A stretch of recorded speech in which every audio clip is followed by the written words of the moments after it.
రేపు వరంగల్ హుస్నాబాద్ ప్రాంతాల్లో aerial survey చేయనున్నారు సీఎం రేవంత్ రెడ్డి. మోంతా తుపాను బాధితుల్ని ఆదుకుంటామని భరోసా ఇచ్చింది రాష్ట్ర ప్రభుత్వం. తుపాను ప్రభావిత జిల్లాల కలెక్టర్లు అధికారులతో సీఎం వీడియో కాన్ఫరెన్స్ నిర్వహించారు. వివిధ జిల్లాల్లో కురిసిన వర్షాలు, జరిగిన నష్టాన్ని జిల్లా కలెక్టర్లు సీఎంకు వివరించారు. కేంద్ర ప్రభుత్వం నుంచి పొందే వరద సాయం వంటి అంశాలపై అధికారులతో చర్చించారు.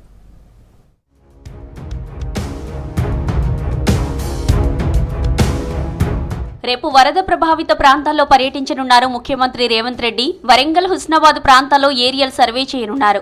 మోంతా తుఫాన్ ఎఫెక్ట్ జిల్లాల్లో ఇన్ఛార్జి మంత్రులు క్షేత్రస్థాయిలోనే ఉండాలని ఆదేశించారు. వరద సహాయక చర్యలు, సాయంపై ఎప్పటికప్పుడు రివ్యూ చేయాలని సూచించారు. ప్రజలకు సహాయ సహకారాలు అందించేందుకు రాష్ట్ర ప్రభుత్వం రెడీగా ఉందన్నారు సీఎం రేవంత్ రెడ్డి.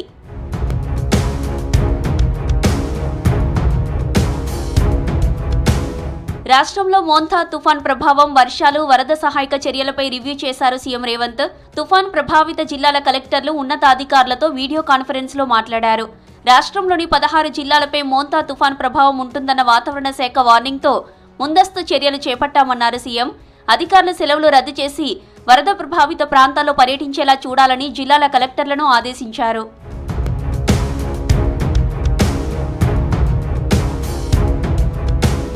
రోడ్లపై బ్రిడ్జిలు, లో లెవెల్ కాజ్వేల దగ్గర దెబ్బతిన్న చోట్ల ట్రాఫిక్ ను డైవర్ట్ చేయాలని సూచించారు సీఎం రేవంత్ రెడ్డి.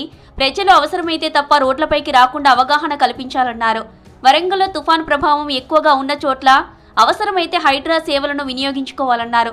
తుఫాన్ ప్రభావిత ప్రాంతాల్లో వరిధాన్యం సేకరణ కేంద్రాల వద్ద క్షేత్రస్థాయిలో తీసుకోవాల్సిన చర్యలపై పౌర సరఫరాల విభాగం ఎప్పటికప్పుడు కలెక్టర్లకు తగిన సూచనలు చేయాలన్నారు సీఎం.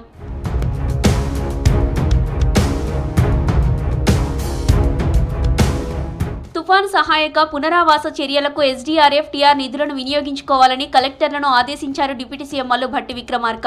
సీఎం రేవంత్ తో పాటు మంత్రులందరూ తుఫానుకు 48 గంటల ముందే అందరినీ అలర్ట్ చేయడం ద్వారా ప్రాణ, ఆస్తి నష్టం నుంచి రాష్ట్రాన్ని కాపాడుకోగలిగామన్నారు. ప్రజాభవన్ నుంచి కలెక్టర్లతో వీడియో కాన్ఫరెన్స్ నిర్వహించారు భట్టి. రాబోయే 24 గంటలు కలెక్టర్లు, ఇతర అధికారులు సైక్లోన్ మాన్యువల్ దగ్గర పెట్టుకుని సహాయక చర్యలు చేపట్టాలని సూచించారు.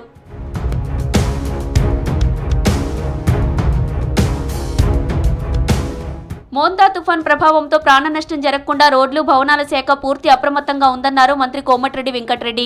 తుఫాన్ వల్ల 334 లొకేషన్లలో 230 కిలోమీటర్లలో R&B రోడ్లు దెబ్బతిన్నాయని చెప్పారు. దెబ్బతిన్న, కోతకు గురైన రోడ్లు, బ్రిడ్జిలు, కాజ్వేల తాత్కాలిక పునరుద్ధరణకు సుమారు 7 కోట్లు ఖర్చవుతుందని అంచనా వేశారు. శాశ్వత పునరుద్ధరణకు 225 కోట్ల వరకు కావాలని అధికారులు అంచనాలు రూపొందించారని చెప్పారు. తుఫాన్ ఎఫెక్ట్పై సీఎం రేవంత్ నిర్వహించిన వీడియో కాన్ఫరెన్స్ లో పాల్గొన్నారు మంత్రి. తుఫాన్ కారణంగా ఉమ్మడి నల్గొండ రైతులు తీవ్రంగా నష్టపోయారని సీఎం దృష్టికి తీసుకెళ్లారు.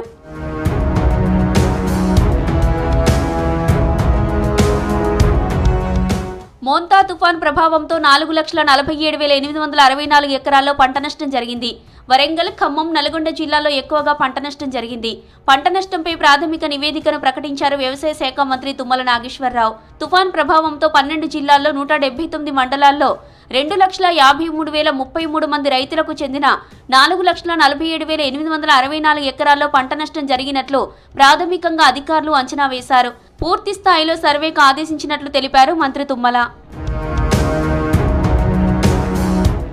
రాష్ట్రంతో పాటు ఎగువన కురిసిన వర్షాలతో ప్రాజెక్టులకు వరద పోటెత్తుతోంది. నాగార్జున సాగర్ సహా ప్రాజెక్టులన్నీ జలకళ సంతరించుకున్నాయి. దీంతో ఇన్ఫ్లోకు అనుగుణంగా గేట్లెత్తి నీటిని విడుదల చేస్తున్నారు అధికారులు. ప్రాజెక్టు పరివాహక ప్రాంత ప్రజలు అప్రమత్తంగా ఉండాలని సూచించారు.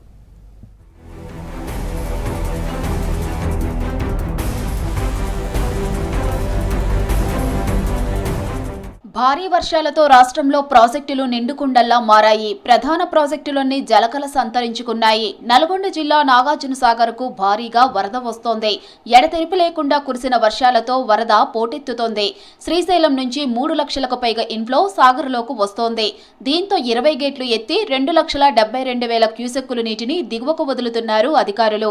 ప్రధాన జల విద్యుత్ కేంద్రాల్లో విద్యుత్ ఉత్పత్తి కొనసాగుతోంది. ప్రస్తుతం సాగర్ నీటి మట్టం 590 అడుగులకు చేరింది.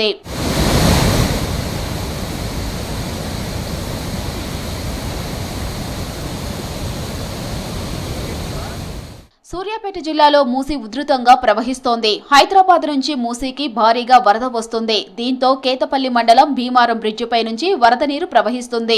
బ్రిడ్జిపై నుంచి రాకపోకలు బంద్ చేశారు అధికారులు. సూర్యాపేట, మిర్యాలగూడ వయా భీమారం నుంచి వచ్చే వాహనాలు నిలిపివేశారు. అటు యాదాద్రి భువనగిరి జిల్లాలో రుద్రవెల్లి, సంగెం వాగుల దగ్గర మూసీ ఉధృతి కొనసాగుతుంది. వరద ప్రభావంతో 3 గ్రామాలకు రాకపోకలు బంద్ అయ్యాయి.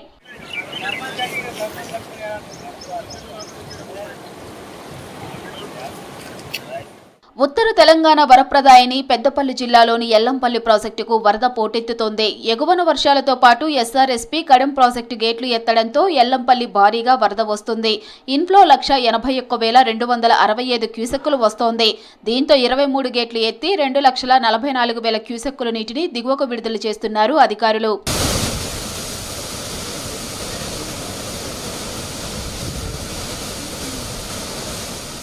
కరీంనగర్ జిల్లాలోనూ ప్రాజెక్టులు నిండుకుండలా మారాయి. మోయి తుమ్మెద వాగు మిడ్ మానేరు నుంచి లోయర్ మానేరు డ్యాంకి భారీగా నీళ్లొస్తున్నాయి. దీంతో ప్రాజెక్టు 14 గేట్లు ఎత్తి 66,000 క్యూసెక్కుల నీటిని విడుదల చేస్తున్నారు. ఎల్ఎండి నుంచి ఇంత పెద్ద మొత్తంలో నీటిని వదలడం ఈ మధ్యకాలంలో ఇదే మొదటిసారి అని తెలిపారు అధికారులు. 4 ఏళ్ల క్రితం 2.6 లక్షల క్యూసెక్కుల నీటిని విడుదల చేశామని, మళ్లీ ఇప్పుడు 66,000 క్యూసెక్కుల అవుట్ఫ్లో నమోదైందని చెప్పారు.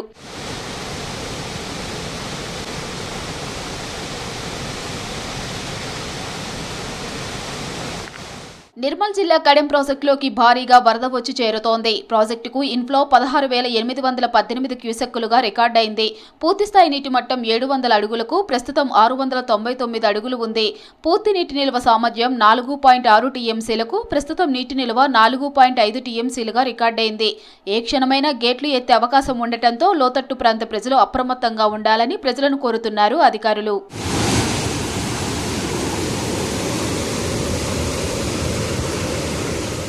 సంగారెడ్డి జిల్లాలోని సింగూరు ప్రాజెక్టు కూడా ఇన్ఫ్లో కొనసాగుతోంది. 21,935 క్యూసెక్కులు నీళ్లు వస్తున్నాయి. దీంతో 3 గేట్లు ఎత్తి 26,313 క్యూసెక్కుల నీటిని దిగువకు వదులుతున్నాయి. సింగూరు వరదతో మెదక్ జిల్లాలోని ఏడుపాయల ఆలయం దగ్గర భారీగా వరద చేరింది.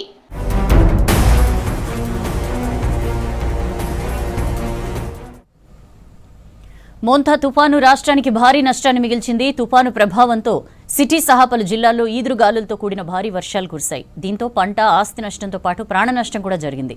వరదలతో జనజీవనం అస్తవ్యస్తమై ప్రజలు తీవ్ర ఇబ్బంది పడుతున్నారు. ప్రభుత్వం సహాయ చర్యలు ముమ్మరం చేసింది. పలు చోట్ల వరద ప్రభావిత ప్రాంతాల్లో పర్యటించారు నేతలు.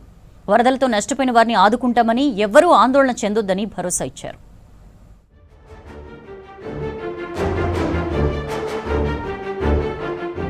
రాష్ట్రంపై మోంతా సైక్లోన్ తీవ్ర ప్రభావం చూపింది. ప్రస్తుతం వర్షాలు తగ్గినా తుఫాన్ కారణంగా నిన్నటి వరకు కురిసిన వర్షాలతో భారీ నష్టం వాటిల్లింది. ఉత్తర తెలంగాణలో వర్షాలు అల్లకల్లోలం సృష్టించాయి. ఉమ్మడి వరంగల్లో వరద ప్రభావం ఎక్కువగా ఉంది. వరంగల్లో గత 100 ఏళ్లలో ఎన్నడూ లేని విధంగా రికార్డు స్థాయి వర్షాలు కురిశాయి. వరంగల్ సిటీని వరద చుట్టుముట్టింది. కాలనీలు జల దిగ్బంధంలో ఉన్నాయి. ఇళ్లలోకి వరద చేరి జనజీవనం అస్తవ్యస్తంగా మారింది. రోడ్లు, పంట పొలాలు, చెరువులను తలపిస్తున్నాయి. వాగులు, వంకలు ఉప్పొంగి ప్రవహిస్తున్నాయి. చెరువులు మత్తడి పోస్తున్నాయి. పలు చోట్ల రోడ్లు దెబ్బతిని రాకపోకలు బంద్ అయ్యాయి.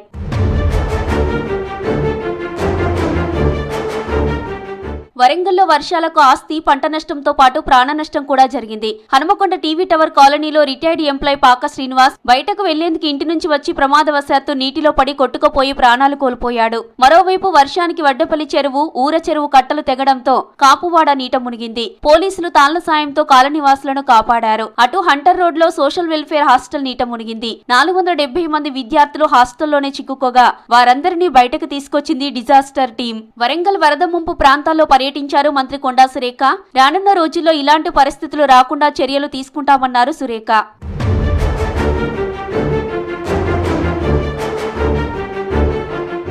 రంగారెడ్డి జిల్లాలోని వరదలకు ప్రాణ నష్టం జరిగింది. అబ్దుల్లాపూర్ మెట్ మండలం బాటసింగారం పెద్దవాగులో భార్యాభర్తలు గల్లంతయ్యారు. బైక్ పై వాగు దాటుతుండగా వాగు ప్రవాహం పెరిగి నీటిలో కొట్టుకుపోయారు. దీంతో భార్య కృష్ణవేణి మృతి చెందగా ఆమె భర్తను రక్షించారు స్థానికులు. అనారోగ్యంతో గత శనివారం మరణించిన తన తండ్రి రవీందర్ అస్థికలను కలపడానికి నెర్రపల్లికి వెళ్లారు కృష్ణవేణి దంపతులు. తిరుగు ప్రయాణంలో వాగులో గల్లంతయ్యారు.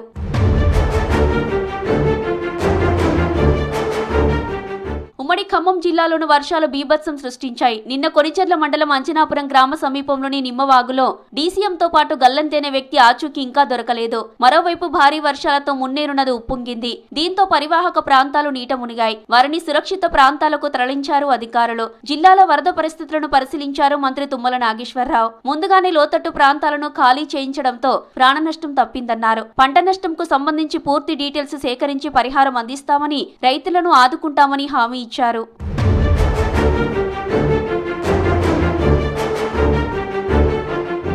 ఉమ్మడి మెదక్ జిల్లాలో వరదలో పలువురు గల్లంతయ్యారు. సిద్దిపేట జిల్లా అక్కన్నపేట మండలం మోత్కులపల్లె వాగు దాటుతుండగా బైక్ పై వెళ్తున్న భార్యాభర్తలు ప్రణయ్, కల్పన గల్లంతయ్యారు. ఇప్పటికీ వారి ఆచూకీ దొరకలేదు. అటు సంగారెడ్డి జిల్లా రాయకోడు మండలం మోరట్క శివారులో సింగరు బ్యాక్ వాటర్ లో గల్లంతైన వ్యక్తి మృతదేహం లభ్యమైంది. మరోవైపు జిల్లాల వర్షానికి పరిస్థితి అల్లకల్లోలంగా మారింది. రోడ్లు, చెరువు కట్టలు తెగిపోయాయి. భారీ పంట నష్టం, ఆస్తి నష్టం జరిగింది. వరదలతో ప్రజలు తీవ్ర ఇబ్బంది పడుతున్నారు. సిద్దిపేట జిల్లాలో వర్ష ప్రభావిత ప్రాంతాల్లో మంత్రి పొన్నం పర్యటించారు. వేగంగా పునరుద్ధరణ పనులు చేపట్టాలని అధికారులను ఆదేశించారు. బాధితులను ఆదుకుంటామని భరోసా ఇచ్చారు.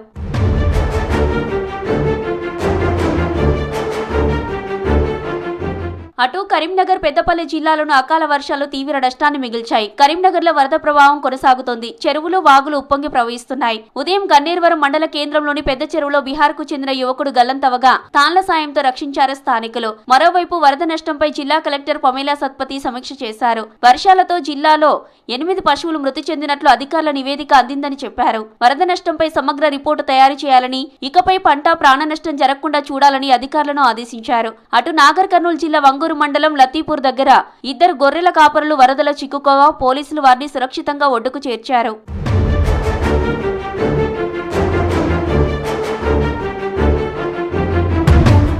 ఉమ్మడి నల్గొండ, ఆదిలాబాద్, పెద్దపల్లి జిల్లాలోని వర్షాలు అల్లకల్లోలం సృష్టించాయి. రోడ్లు, బ్రిడ్జిలు కొట్టుకుపోయాయి. రాకపోకలు బంద్ అయ్యాయి. భారీగా పంట నష్టం జరిగింది.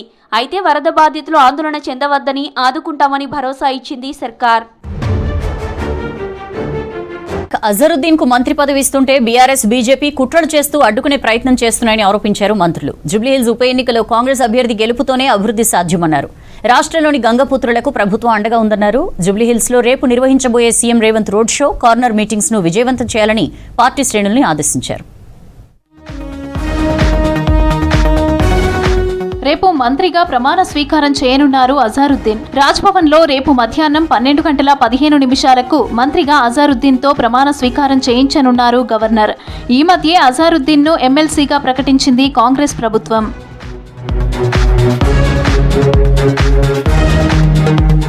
అజారుద్దీన్ కు మంత్రి పదవి ఇస్తుంటే బీజేపీ, బీఆర్ఎస్ పార్టీలు కుట్రలు చేస్తూ అడ్డుపడుతున్నాయని ఆరోపించారు డిప్యూటీ సీఎం బట్టి విక్రమార్క. భారత్ కు క్రికెటర్ గా గొప్ప సేవలందించిన వ్యక్తికి మంత్రివర్గంలో స్థానం కల్పించకూడదా అని ప్రశ్నించారు. టీఆర్ఎస్ పార్టీని గెలిపించడం కోసం చేస్తున్నటువంటి ప్రయత్నంలో భాగంగానే ఈరోజు భారతీయ జనతా పార్టీ ఈ లేఖ రాసింది. టీఆర్ఎస్ని ఏదో రకంగా గెలిపించాలి, ఆ ప్రయత్నంలో, ఆ కుట్రలో భాగంగానే ఈరోజు అజారుద్దీన్కి మంత్రివర్గంలో స్థానం కల్పించొద్దు, అలా కల్పిస్తే ముస్లిం మైనార్టీలుకి మేలు చేసినట్టు అవుతుంది, ఆ కార్యక్రమం జరగొద్దు అనేటువంటి ఒక కుట్ర ఇండైరెక్ట్గా కనిపిస్తాం. కాంగ్రెస్ ప్రభుత్వం మాట ఇచ్చిందంటే కట్టుబడి ఉంటుందన్నారు మంత్రి వివేక్ వెంకటస్వామి. రాష్ట్రంలో 2 ఏళ్లలో అనేక సంక్షేమ పథకాలు, వివిధ రకాల అభివృద్ధి కార్యక్రమాలను నిరంతరాయంగా చేపడుతున్నామని చెప్పారు. 10 ఏళ్ల పాలనలో బీఆర్ఎస్ నేతలు తమ సొంత ఆస్తులు పెంచుకున్నారే తప్ప అభివృద్ధిని విస్మరించారని ఆరోపించారు. గంగపుత్రుల సమస్యల పరిష్కారం కోసం కేబినెట్లో చర్చిస్తామన్నారు మంత్రి వివేక్. జూబ్లీహిల్స్ సెగ్మెంట్ షేక్పేట్లో గంగపుత్ర ఆత్మీయ సమ్మేళనానికి హాజరయ్యారు మంత్రి. కేసీఆర్ ఏమో 100 పడకల ప్రగతి భవన్ కట్టుకున్నాడు. వాళ్ళ కొడుకుకేమో 100 ఎకరాల ఫామ్ హౌస్ కట్టిండు. వాళ్ళ బిడ్డకు ఒక ఫామ్ హౌస్, వాళ్ళ అల్లునికి ఒక ఫామ్ హౌస్. అంటే ప్రజలను మర్చిపోయినరు. వాళ్ళు కేవలము ఆర్థికంగా ఈ రాష్ట్రాన్ని ఖజానా ఖాళీ చేసి వేలాది కోట్ల రూపాయలు దోచుకున్నారు వాళ్ళు. షేక్పేట్లో మనం ఎక్కువ మెజారిటీ తీసుకొస్తే రాష్ట్ర ప్రభుత్వం పైన ఒత్తిడి తీసుకొచ్చి ఇంకెక్కువ నిధులు తెచ్చే అవకాశం ఉంటుంది. జూబ్లీహిల్స్ ఉప ఎన్నిక సందర్భంగా నియోజకవర్గంలో విస్తృతంగా పర్యటిస్తున్నారు మంత్రి వివేక్ వెంకటస్వామి. కాంగ్రెస్ అభ్యర్థి నవీన్ యాదవ్ తో కలిసి ఎర్రగడ్డలోని ఆనంద్ నగర్ కాలనీలో ప్రచారం చేశారు.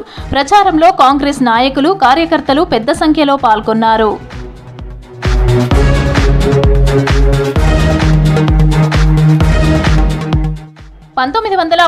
లో బ్రిటిష్ పాలకులపై మహాత్మా గాంధీ చేపట్టిన సత్యాగ్రహం స్ఫూర్తితో నేడు బీహార్ నుంచి ఎన్డీఏను తరిమికొట్టేందుకు కాంగ్రెస్ నేతలు పోరాడాలని పిలుపునిచ్చారు రాష్ట్ర మంత్రి పొంగులేటి శ్రీనివాసరెడ్డి. బీహార్లో చనుపటియా, బాగా నియోజకవర్గాల్లో పార్టీ ముఖ్య నేతల సమావేశంలో పాల్గొన్నారు మంత్రి.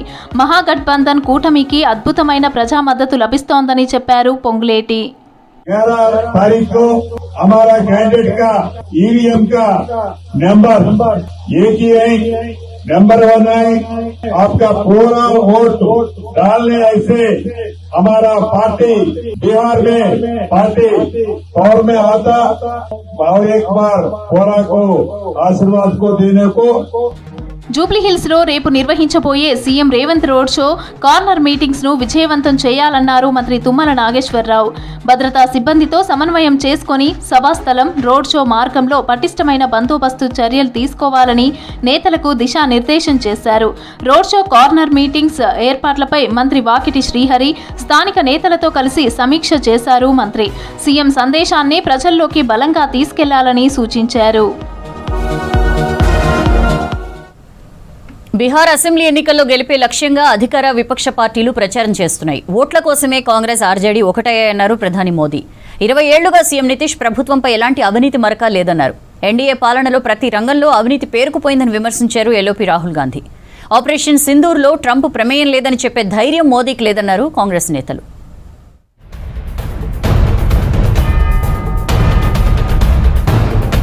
బీహార్లో పోలింగ్ తేదీ సమీపిస్తూ ఉండటంతో ప్రచారం జోరందుకుంది. అధికార విపక్ష పార్టీలు పోటాపోటీగా ప్రచారం చేస్తున్నాయి. బీహార్లో ఆర్జేడీ, కాంగ్రెస్ ప్రభుత్వాల హయాంలోనే భారీగా అవినీతి జరిగిందని ఆరోపించారు ప్రధాని నరేంద్ర మోదీ. ముజఫర్పూర్లో ఎన్నికల ర్యాలీలో పాల్గొన్న ప్రధాని ఆర్జేడీ, కాంగ్రెస్ పార్టీలది నూనె నీళ్ల లాంటి బంధమన్నారు. ఆ రెండు ఎప్పటికీ కలవన్నారు. తనని విమర్శించటం విపక్ష నేతలకు జన్మ హక్కులా మారిందంటూ ఫైర్ అయ్యారు. छठ पूजनु कांग्रेस अवमानिस्तोंदन्नारू मोदी. आप मुझे बताइए, क्या कोई कभी चुनाव में वोट पाने के लिए छठी मैया का अपमान कर सकता है क्या?